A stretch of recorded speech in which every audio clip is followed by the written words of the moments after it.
नमस्कार, मैं अशोक प्रियदर्शी। लोकसभा चुनाव के नतीजे आ गए हैं। हर कोई जीत हार के कारणों की व्याख्या कर रहे हैं। आज की रिपोर्ट में हम बिहार के बक्सर लोकसभा सीट का एनालिसिस करेंगे। बक्सर ब्राह्मण बाहुल इलाका रहा है। बक्सर सीट पर लंबे समय से बीजेपी का कब्जा रहा है। यहाँ से ब्राह्मण उम्मीदवार निर्वाचित होते रहे थे, लेकिन 2024 के चुनाव में ऐसा क्या हुआ कि बक्सर सीट से ब्राह्मण और बीजेपी दोनों बेदखल हो गए।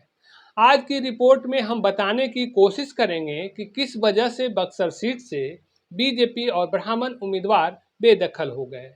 हम बताने की कोशिश करेंगे कि इसका असली जिम्मेवार कौन है। बक्सर का ऐतिहासिक और पौराणिक अतीत काफ़ी गौरवशाली रहा है। संसदीय इतिहास में 1952 के चुनाव में बक्सर का इलाका शाहाबाद नॉर्थ वेस्ट का हिस्सा था। 1957 में बक्सर नाम से लोकसभा क्षेत्र अस्तित्व में आया था। 2008 के नए परिसीमन में बिहार के 3 जिलों के 6 विधानसभा को मिलाकर बक्सर संसदीय क्षेत्र का गठन किया गया। इस संसदीय क्षेत्र में डुमरांव, बक्सर, राजपुर, ब्रह्मपुर के अलावा कैमूर का रामगढ़ और रोहतास का दिनारा विधानसभा शामिल है। देखें तो बक्सर का पहला और दूसरा चुनाव में निर्दलीय कमल सिंह निर्वाचित हुए थे। यहाँ 5 दफा कांग्रेस, 2 दफा सीपीआई और 1 दफा जनता पार्टी जीती थी। 2009 में राजद को छोड़ दें तो 1996 से 2019 तक 6 दफा भाजपा जीतती रही है। बीजेपी को पहला ब्रेक दी थी जब राजद के जगदानंद सिंह निर्वाचित हुए थे, जिन्होंने 1996 से निर्वाचित होते आ रहे 4 बार के बीजेपी सांसद लाल मुनि चौबे को पराजित किया था।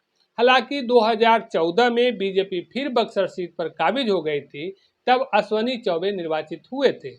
2019 में भी अश्वनी चौबे दोबारा इस सीट पर बरकरार रहे, इसलिए बक्सर को बीजेपी और ब्राह्मण का गढ़ माना जाता रहा है।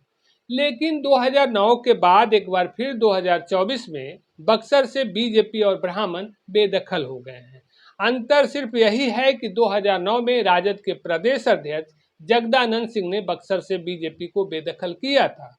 2024 में जगदानंद सिंह के पुत्र सुधाकर सिंह ने, सीधे तौर पर कहें तो पिता के बाद पुत्र ने बीजेपी पर ब्रेक लगाई है। सुधाकर सिंह विधायक और मंत्री रह चुके हैं। हालांकि बीजेपी अपने गढ़ को सुरक्षित रखने के लिए उम्मीदवार को बदल दिया था। अश्वनी चौबे की जगह मिथिलेश तिवारी को उम्मीदवार बनाया, फिर भी बीजेपी का बक्सर गढ़ सुरक्षित नहीं रह पाया।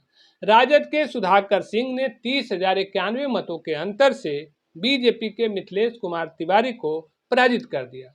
सुधाकर सिंह को 4,38,345 मत, जबकि मिथिलेश तिवारी को 4,08,254 मत मिले। सामान्य तौर पर कहा जा रहा है कि राजद ने बक्सर से बीजेपी और ब्राह्मण उम्मीदवार को बेदखल किया है, लेकिन जब हार के असली वजह में जाएंगे तो बक्सर में हार की वजह राजद नहीं, बीजेपी और ब्राह्मण उम्मीदवार ही रहे हैं। ऐसा इसलिए कहा जा रहा है कि जितना वोट से बीजेपी के मिथिलेश तिवारी की हार हुई, उससे अधिक मत निर्दलीय पूर्व आईपीएस अधिकारी आनंद मिश्रा को मिला। आनंद मिश्रा को 47,409 मत मिला, जो मिथिलेश तिवारी की हार के अंतर से 17,318 मत अधिक है। आनंद मिश्रा के मतों की तुलना मिथिलेश तिवारी के हार से इसलिए की जा रही है कि मिश्रा भी बीजेपी के उम्मीदवार के तौर पर बक्सर आए थे। आनंद मिश्रा असम कैडर के आईपीएस रहे हैं। बक्सर से चुनाव लड़ने के खातिर जॉब छोड़ दिया था। टिकट की घोषणा के पहले से आनंद मिश्रा क्षेत्र में भ्रमण कर पब्लिक के बीच प्रचारित करते रहे कि उन्हें बीजेपी का आश्वासन मिला हुआ है, लेकिन उन्हें टिकट नहीं दिया गया, इसलिए वे निर्दलीय चुनाव मैदान में उतर गए।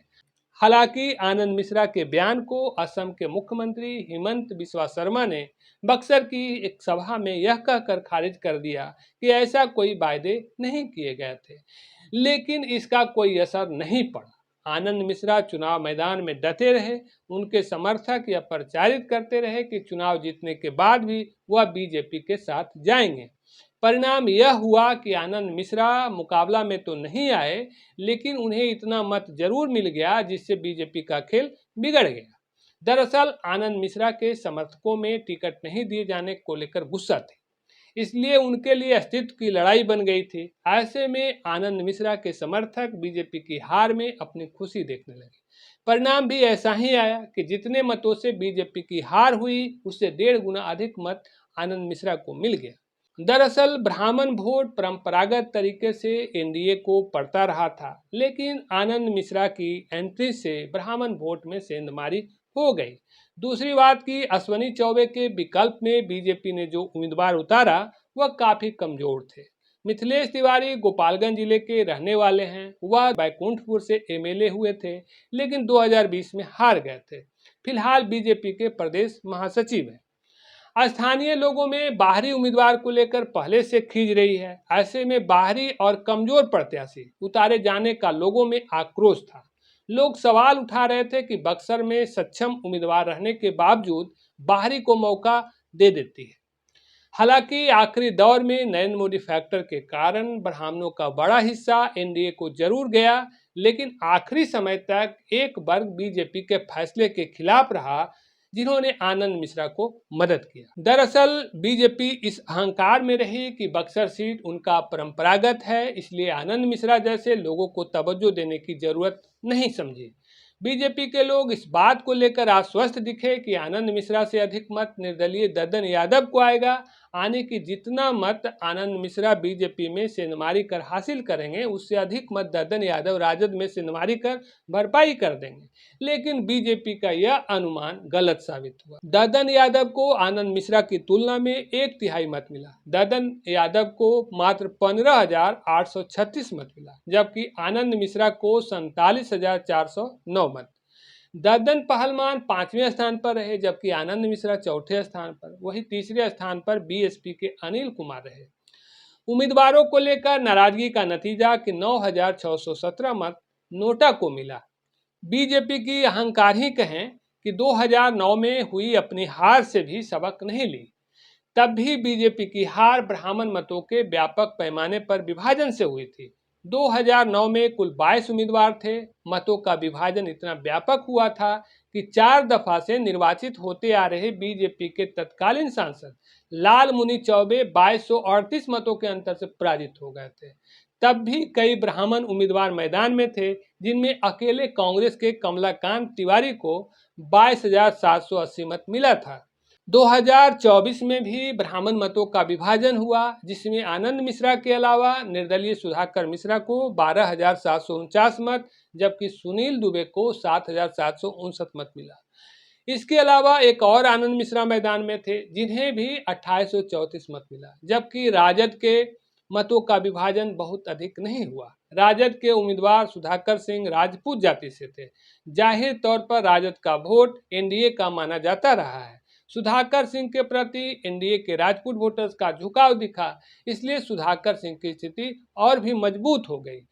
समझने के लिए बक्सर में बीजेपी के पास दोनों उदाहरण रहे हैं। जब जब ब्राह्मण वोट का विभाजन हुआ, राजपूत जाति के वोटर्स राजद के प्रति सॉफ्ट हुए, तब तब बीजेपी पराजय हुई। 2009 और 2024 इसी का उदाहरण है। दूसरी तरफ 2014 और 2019 में ब्राह्मण मतों का जब विभाजन कम हुआ, तब बीजेपी भारी मतों के अंतर से जीत दर्ज की। 2014 में 1,32,000, जबकि 2019 में 1,17,000 मतों के अंतर से बीजेपी जीत दर्ज की थी। दोनों चुनाव में सुधाकर सिंह के पिता जगदानंद सिंह दूसरे स्थान पर रहे थे। वैसे तो बक्सर में राजद से बीजेपी की हार है, लेकिन असल में बीजेपी के अहंकार की हार है, जो बक्सर को बीजेपी की बपौती मान रखी थी। आनंद मिश्रा जैसे लोकप्रिय उम्मीदवार को उतारने के बजाय अपरिचित और बाहरी उम्मीदवार को थोप दिया था। बीजेपी के कई ब्राह्मण नेताओं को भी आनंद मिश्रा की लोकप्रियता से खतरा था, इसलिए उनकी वकालत करने के बजाय मुखालफत करते रहे। इसका नतीजा बीजेपी की हार के रूप में सामने आई, जिसका अफसोस अब एनडीए समर्थक कर रहे हैं। धन्यवाद।